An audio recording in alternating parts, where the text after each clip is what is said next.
Overseas بھائیوں کے لیے بہت ہی اہم خبر۔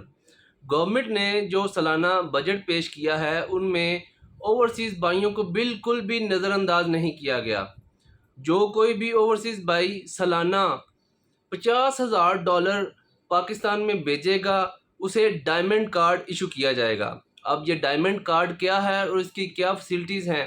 جس کے پاس یہ ڈائمنڈ کارڈ ہوگا وہ اپنی جب پاکستان میں آ کے کوئی بھی پراپرٹی کوئی بھی جائیداد خریدے گا اس کی جب رجسٹری کروائے گا تو اس کی جائیداد و رجسٹری کروانے پر 2% ٹیکس جو ہے وہ کم کیا جائے گا۔ انہیں ایک غیر ممنوع اسلحہ کا لائسنس فراہم کیا جائے گا۔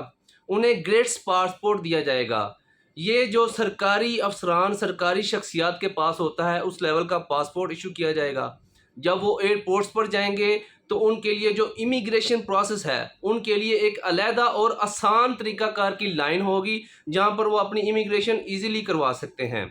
اور جب وہ پاکستان میں پیسے بھیجیں گے پوائنٹس بنیں گے ان کے اور سالانہ ان کی قرعہ اندازی ہوگی۔ جو پوائنٹس زیادہ ہوں گے جس شخص کے اسے سالانہ تحائف بھی دیے جائیں گے، تحفے بھی ملیں گے۔ اوورسیز بھائیوں کو پاکستانی سفارتخانوں اور کونسل تک ترجیحی رسائی دی جائے گی۔ یہ ایک بہت ہی اہم خبر ہے جو کہ بجٹ میں اوورسیز بھائیوں کو دی گئی ہے۔